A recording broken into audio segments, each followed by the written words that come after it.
Our story begins way back in Tang Dynasty, 630 to 755 AD, in the faraway land China, Chang'an. In this cosmopolitan city, it was the peak of communication in the history of China.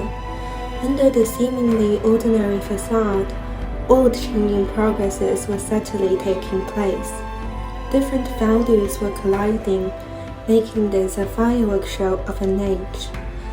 From their clothing designs, eating patterns, to the things they hold in their hands and the values they hold in their hearts, miraculous changes were taking place that paves the way not only for the prosperity of Chang'an, but also for future generations, centuries to come. All of this are built on the foundation of communication. Maybe when we look closely at Chang'an City, following the steps of Tang people, traces of evidence can be found of how communication contributed to this flourishing age. After 741 AD, Wuxuan dance became popular in Chang'an City, especially in the court. Under the influence of the Sogdians, envoys from those kingdoms enshrined the performance to town. It had then become the most popular social dance for both men and women. Its music mainly consists of percussion, providing fast and strong rhythms. The name Wuxuan represents its distinctive beats and multiple rotations and pedals. People in Chang'an all learned to perform this dance. It was the social event of the time, and even remained popular for another 50 years. We can also spot traces of communication from people's clothing. At the time, who-styled clothing were inseparable to people's lives. Its defining features consist of reversed collars, wide sleeves, and narrow waists. This style of clothing was introduced to Tang people by Hu people. Women in particular were no longer restricted by the limit of traditional Tang clothing.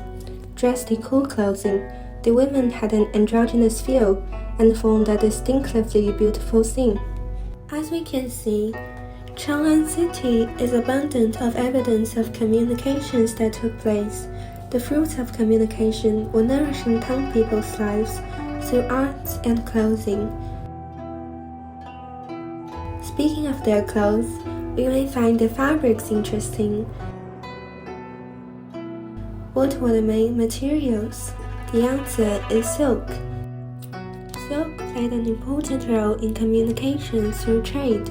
During Tang Dynasty, the Sogdian country in Central Asia traded extensively with China through the Silk Road.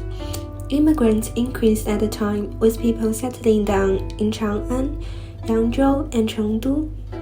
Since Chinese people hold the silk-making technique of raising silkworms, this famous and cheap fabric became vital and irreplaceable in the fashion scene in Chang'an. Next is spread westwards. Exquisite silk products had helped to build up an international platform for trading.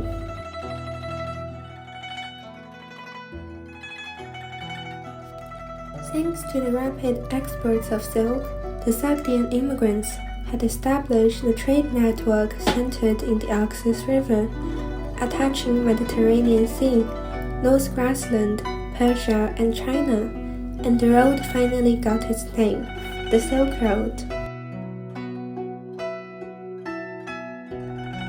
Apart from silk, Sogdian silkwares were also regarded as the national treasures of China. Sogdians were trained for business skills at a young age, so all of them were excellent businessmen.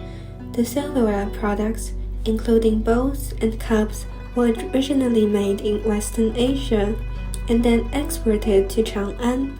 The patterns and designs of those utensils proved to be inspiring and boosted a large number of various imitations. Other utensils such as plate finger cups and petal-shaped bowls also entered China, which greatly stimulated innovations from domestic craftsmen and affected the development of Chinese utensils. Trade flourished at this time. Besides silk and utensils, other products, including various types of salt, bellstones, and agates, were also exchanged frequently. Although China has been a big salt producer since ancient times, in Sui and Tang dynasties, it imported colored salt from Central Asian countries. Tang people were open and curious about different things, and utilized the medicinal value in colored salt. In the 6th year of Taiyuan, the king of the Mei Kingdom sent an envoy to another country and gifted them bellstones. As early as the Han and Wei dynasties, there were records about bellstones in China. Bellstones originated in Persia. Historical materials such as Wei Shu and Sui Shu, biographies of the western regions, all recorded that Persia was rich in gold, silver, and bellstones. Therefore, the bellstones that the Mei Kingdom used to pay tribute to probably came from Persia. Agate is one of the 7 treasures in the western regions. Records show that in Tang Dynasty, agates were frequently used as an item of tribute from Central Asian countries.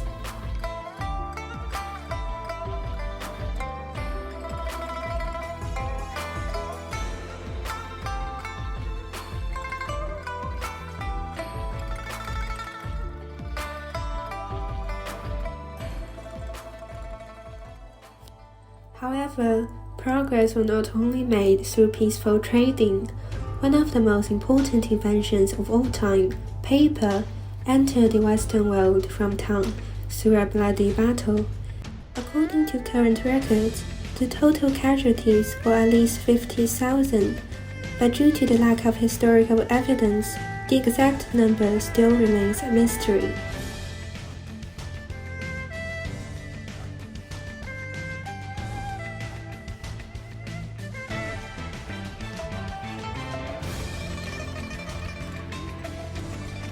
In 751, Tang was at war with the Abbasid Caliphate. The Tang army suffered a crushing defeat due to misjudgment of the opposition's numbers and their own rebel forces. After the War of Tarex has ended, the captives from the Tang army settled down in Tang Kingdom and began exchanging skills with the locals. Some of them were carpenters, some of them blacksmiths, and a lot of them were skilled in paper making. So, paper-making techniques began spreading around the Khorasan regions, and then went on to enter Arab countries. Because of its texture, Chinese paper soon replaced Egyptian papers, was then introduced to Europe. Pieces of the past still leaves us reminiscent.